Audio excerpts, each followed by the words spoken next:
पूर्वांचल में यूपी के योगी, माफियाओं पर वार भी,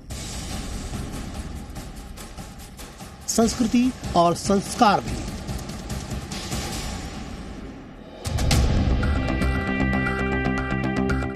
विधानसभा चुनाव नजदीक आ रहे हैं और तल्खी बढ़ती जा रही है।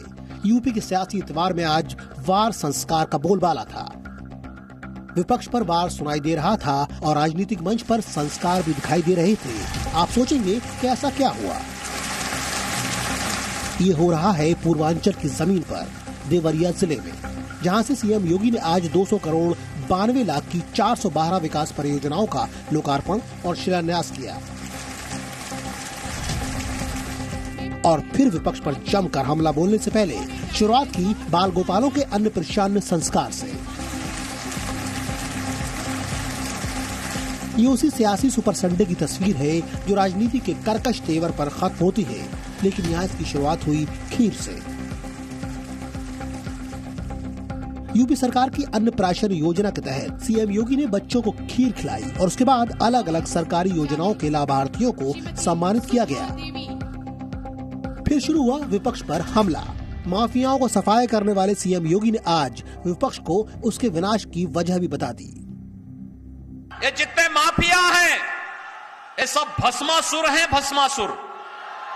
और इन भस्मासुरों को जो भी पालेगा वह अपने विनाश का रास्ता ही तैयार करेगा और इनको कभी भी प्रश्रय नहीं दिया जाना चाहिए। और भस्मासुर को भी प्रश्रय देने वाले लोग भी महाभस्मासुर हैं। असल में ये साफ शब्दों में विपक्ष को चेतावनी थी कि अगर माफियाओं का साथ दिया तो विनाश तय है। उत्तर प्रदेश के खूंखार भूमाफियाओं और गैंगस्टर को सलाखों के पीछे ले जाने वाली योगी सरकार विधानसभा चुनाव से पहले अपने फुल प्रूफ प्लान पर टिकी हुई है और वो है लॉ एंड ऑर्डर को सख्ती से लागू करना। योगी सरकार तय कर चुकी है कि यूपी में किसी भी तरह का माफिया राज नहीं चलेगा, फिर वो चाहे अवैध कब्जा हो या फिर देश के युवाओं की मेहनत के साथ खिलवाड़ का मामला हो। आज यूपीटीईटी की परीक्षा थी जिसमें करीब 20 लाख कैंडिडेट शामिल होने थे, लेकिन पेपर लीक हो गया। जैसे ही पेपर लीक हुआ उसे रद्द करने के ऑर्डर दिए गए। आज सुबह जब मुझे एक समाचार मिला कि बीटीसी टीईटी का टेस्ट था, एक गिरोह कहीं से उसने पेपर लीक किया। हमने कहा पूरे पेपर को अभी निरस्त करो, पूरे गिरोह को गिरफ्तार कर लो। लेकिन जिन लोगों ने ये शरारत की है वे भी सुन लें, उनके खिलाफ गैंगस्टर के तहत मुकदमा दर्ज हो रहा है और उनकी संपत्ति को जब्त कराने और राष्ट्रीय सुरक्षा कानून के अंतर्गत उनको सबको निरुद्ध करने जा रहे हैं। सीएम योगी ने 1 महीने के अंदर दोबारा परीक्षा आयोजित करवाने और दोषियों के खिलाफ कार्रवाई का आदेश दिया। इस मामले में यूपी के अलग अलग जिलों में अब तक 20 से ज्यादा लोगों को गिरफ्तार किया जा चुका है। सियासत अपनी भाषा खुद बना लेती है। जनता को विपक्ष के बहकावे में न आने की हिदायत देने के साथ साथ देवरिया में सीएम योगी बीजेपी की आगे की रणनीति को भी रोशनी दिखा रहे थे। उत्तर प्रदेश के स्नातकोत्तर, ITI, polytechnic, nursing college, pharmacy college, medical college, engineering college, इन सभी संस्थानों में पढ़ने वाले हर युवा को, जिनकी संख्या 1 करोड़ है, उस 1 करोड़ युवा को टैबलेट या स्मार्टफोन देंगे। प्रदेश सरकार इसको देगी। अब ऐसा कौन हो सकता है कि चुनाव नजदीक हो और आरोप पर प्रत्यारोप न हो? एक तरफ सीएम योगी विकास की बात कर रहे थे तो वहीं कांग्रेस महासचिव ने ट्वीट कर विकास पर ही सवाल खड़े कर दिए। 2022 की शुरुआत यूपी में विधानसभा चुनाव से होने वाली है तो जाहिर है कि 2021 का अंत राजनीतिक तेवर पर ही होगा। कोई भी पार्टी एक कदम पीछे नहीं रहना चाहती। किसी के पास सिर्फ आरोप है तो कोई विकास के काम गिना रहा है, लेकिन जनता किसके रिपोर्ट कार्ड पर अपनी मोहर लगाती है ये चुनाव के नतीजे बताएंगे। ब्यूरो रिपोर्ट, जी मीडिया। देवरिया के बाद मुख्यमंत्री योगी आदित्यनाथ अपने गढ़ में पहुंचे। गोरखपुर में मुख्यमंत्री योगी ने विपक्ष पर तंज कसते हुए कहा कि पिछली सरकारों में गोरखपुर को बिजली तक नहीं मिलती थी और अब गोरखपुर को एम्स मिलने वाला है।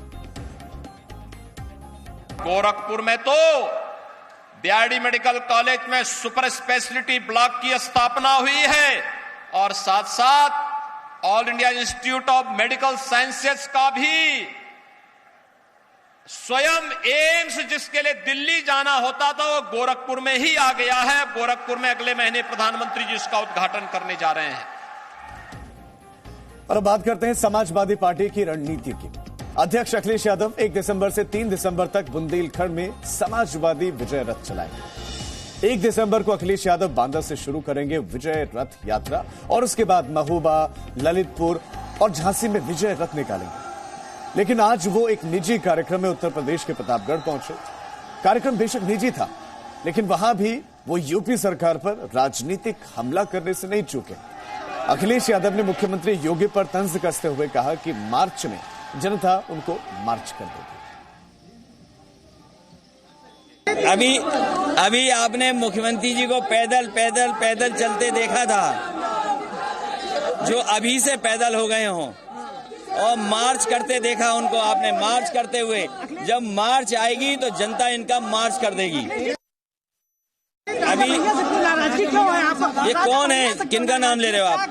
कौन नाम ले रहे हो? ये कौन है? कौन है ये कौन है? 2022 में उत्तर प्रदेश समेत 5 राज्यों में विधानसभा के चुनाव होने, जिनमें से एक है पंजाब। और पंजाब में अपनी पार्टी की सियासी जमीन पक्की कर रहे अरविंद केजरीवाल ने महिलाओं, बेटियों से वीडियो जारी कर एक अपील की है। गौर करने वाली बात यह है कि अरविंद केजरीवाल पंजाबी में बेटियों से विनती कर रहे हैं। आपको सुनाते हैं। कुछ दिन पहला मैं ऐलान किया सी कि पंजाब विच तुसी सानू सरकार बनाउण दा एक मौका दवो। साडी सरकार बनन ते 18 साल तो वध उम्र दी हर धी नूं, हर भैन अते हर मां नूं हर महीने 1000 रुपए देवांगे। मैनू इन्ने फोन आ रहे हैं, महिलावां इन्नियां ज्यादा खुश ने, पर कांग्रेसी, भाजपा अते अकाली दल वाले मैनू गालां कढ़ रहे हैं। कह रहे ने कि इस तरह ਤਾਂ सरकार कंगाल हो जाएगी। जेकर मैं एक धी नूं उसदे कालेज दी फीस भरन लई 1000 रुपए दे रहा ਤਾਂ एक कहंदे ने सरकार कंगाल हो जाएगी। सरकारी खजाना ਤਾਂ इन्हां सियासी आगुआं ने खाली किया है। इन्हां सियासी आगुआं ने सारा पैसा लुट के अपने घर पर ले। मैं इस लुट नूं बंद करांगा। तुहानूं बस एक बेनती है, जदों अगली बार गुरुद्वारे ਜਾਂ मंदिर जावो ਤਾਂ सच्चे दिल तो रब तो, वाहिगुरु तो मेरे लिए भी आशीर्वाद मांग लेना। और अब उत्तर प्रदेश की राजनीति से आपको लेकर चलते हैं उत्तर पूर्व की तरफ। बीजेपी की जीत का पूर्वोदय हुआ है।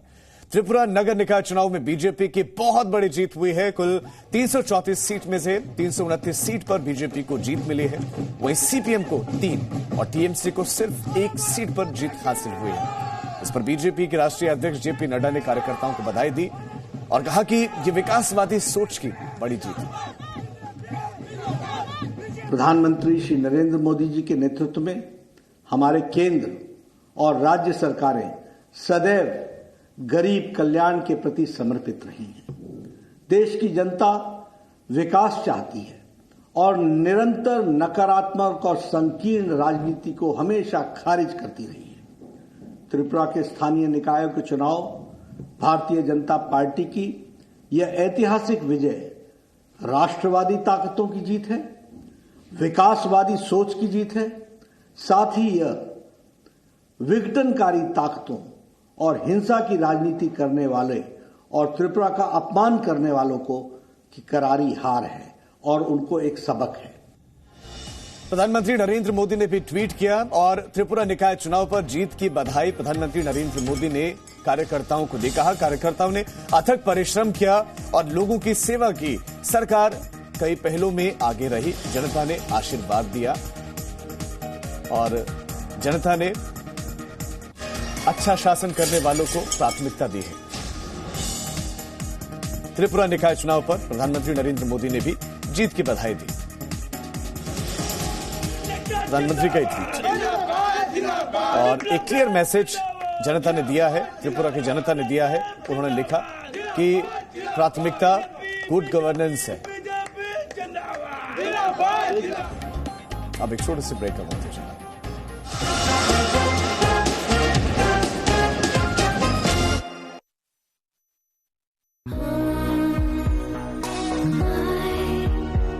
free bamboo fabric by Sia Rounds. Hindu हमें